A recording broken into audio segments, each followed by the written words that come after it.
Well, the time has come yet again for me to open my bags and show you what's inside. This is going to be a two-part video. So this particular one will focus on the camera gear and all the other gear because it's a photography channel. However, if you go to my travel channel, the new one, at the same time as this video is going live, I'll talk about what's in the bigger bag, which is my travel bag. Now, a very important point before going any further. Please keep in mind, I do this for a living. I make 100% of my income with cameras. YouTube photography is my only source of income. Therefore, I can justify having backups and having multiple pieces of gear that otherwise I wouldn't need.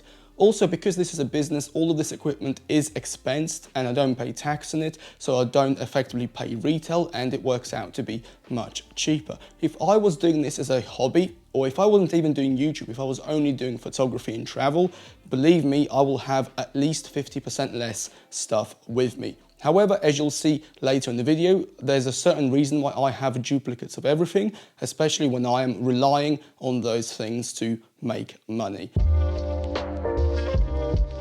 The main camera bag is a Peak Design 15-litre sling.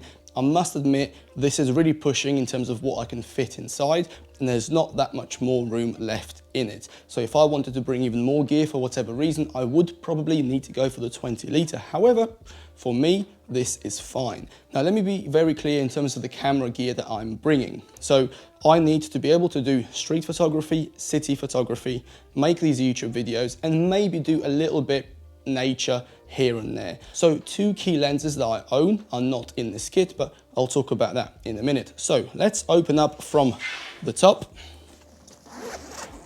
Let's start with a little pocket just on the inside here. And we have a wallet, like a little zip wallet, have AirPods, my headphones, have a very good torch. It's by Phoenix. It's like a really nice little torch. It's always worthwhile having a torch. When I was in Lisbon, we had a power cut.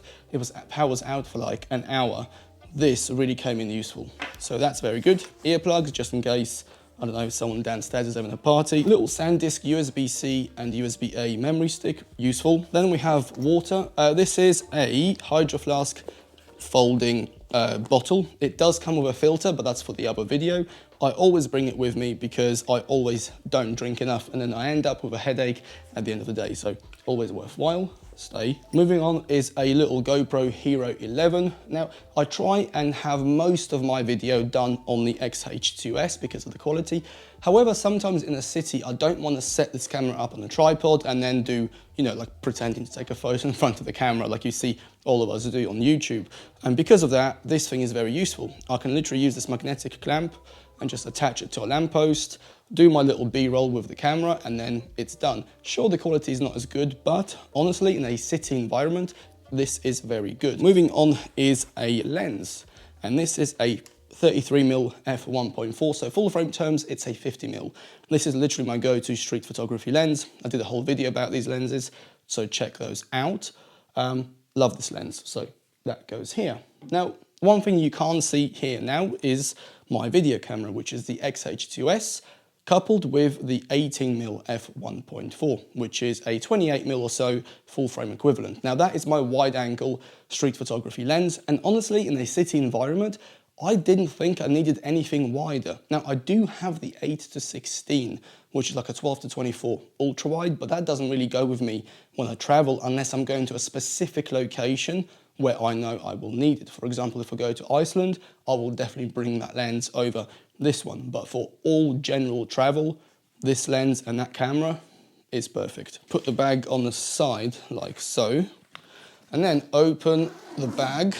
Okay, so here we have the 90mm f2. It's a 135 or so full frame equivalent. This is the latest addition to the kit. I honestly didn't think I would ever buy this lens because I've got the 50-140, but I found that I really want to get more telephoto shots in some cities, like in Lisbon, but the 50-140 is a bit big and a bit heavy. So I figured I'll give this a go, and honestly, I'm very happy that I did. I'll do a separate video about this lens anyway, but very good for cities. It's very compact, and yeah, can't complain. Next up is the 16-55 f2.8. So the main reason I have it is as a backup to all of my primes. So I have the 18, the 33 and the 90, and this acts as a backup. Also, this acts as my B-roll lens. So if I'm out for the day and my main goal is to get as much B-roll as possible, this is the best lens. Equally, if my goal is to get as many photos as possible, or maybe if I don't know where I'm going and what I'm going to shoot, maybe I'm shooting out of a tram or out of a moving car, whatever, you can't really beat a zoom. As good as primes are, sometimes you need a zoom. And as I've said, they all back each other up. So if I drop and break the 33, then I've still got my zoom. If I drop and break the zoom, I've still got these 3 primes to get everything done. So well worth the money. And last but not least is my second camera, which is the, if I can get it out, it's the Fuji X-T5. Honestly, this is my main photo camera. I tend not to use it for video a huge amount, simply because it's just a little bit slower and a little bit more laggy when it comes to video compared to the X-H2S. However, for photography, this is great. Coupled with my little GoPro, this makes for a really nice and light travel setup. Now, if you happen to be traveling to London anytime soon, then may I use this opportunity to plug my London photography guide. 170 pages, 50 plus locations, 100 plus photo spots, clickable maps, GPS coordinates, what3 words coordinates, and full addresses, as well as showing you my favorite photos and exactly the locations where those photos were taken. If you're a photographer and you want to get the most out of your trip to London, this is the only guide that you need. In the back of the bag, the laptop compartment. So, start with the laptop. It's a 14-inch MacBook Pro. Pretty much everything that I do it on this. Then it's an 11-inch iPad Pro with the Magic Keyboard. I did have the 12.9, but I just found it a bit excessive, especially for travel. Now, the reason I have the iPad, well, a few reasons. Number one, it's great for reading. It's great for like light browsing, stuff like that. Also, if I want to go to a coffee shop and pretend to be one of these digital nomad coffee people who sits in a coffee shop, I'd much rather take my laptop, my iPad than my laptop, because if I drop something, if I spill something, it's an iPad, it's not an expensive laptop. And the main reason I have it is because it acts as a second monitor for my laptop. Sorry, that's not the main reason. The main reason is if I literally break my laptop, I still have a computer to get all my work done until I get home and get it fixed. Charger cable for the laptop, USB-C and iPhone charger cables, a little Anker power bank, and a little Minix wall charger. This one is a travel one, so these little plugs can come off and then you can use it in other countries too. This thing is incredible. It's a hero clip. So let's say you are out taking photos, you've got your bag on your back, and you need to go to the toilet. And let's say there's no hook, the floor is dirty, like what do you do? Well, you get a hero clip and then you simply unhook it, hook it through the bag, then you can hang your bag on anything that you want. What's on the other side? Wet wipes. I can't eat anything without getting it all over my shirt and all over my face, so these do come in very handy. Let me now clear the stable up and show you what's inside of the other 2 little bags. And through the magic of editing, we've now cleared the desk and we have 2 more bags. So both of these bags will sit in my main travel bag when I'm traveling, obviously. However, when I get to my Airbnb, this little one will sit on the desk as my desk organizer, and this is obviously a little mini sling for when I'm going out just for the day and I want something light. So what's inside? First of all, we've got a strap. It's a Peak Design camera strap. We also have a Peak Design cuff, which is a wrist strap. This is for a mic. I'll talk about that in a minute. In here, we have my Rode microphone. So right now I am using a Rode Wireless Go. However, if I want the best quality audio and if I'm sitting at a desk and the camera is not too far away, this mic comes in. Also have a Peak Design clip. And lastly, in here is a little mini tripod. So this is great if I'm doing like a tabletop talking section, then the microphone can actually sit on here.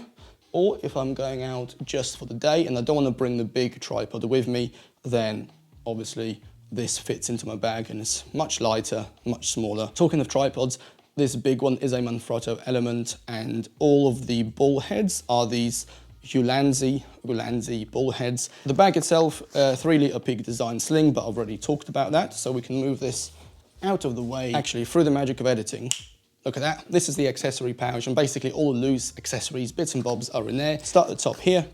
That's a little Apple Watch USB-C charger, SD card and a CF Express card reader, a SanDisk 4TB SSD. This is my B-roll backup SSD, always goes with me everywhere I go. Have a little Fujifilm flash. I've not used this in years actually, but you never know when you might need a flash. Okay, a couple of adapters for European plugs for the chargers, a GoPro hot shoe mount, a mount to put the microphone on a GoPro accessory, a little wrist strap for the GoPro, a small rig multi-tool. I've never had any issues with it through airports, so touch wood. An iPhone stand, audio accessories, so a couple of USB-C and Lightning jack adapters, a pair of Apple headphones, but these have a normal 3.5mm jack. So I use these for editing my videos because sometimes with the AirPods you can get a delay. We've got a spare mic cable. We've got a lav mic just in case this breaks.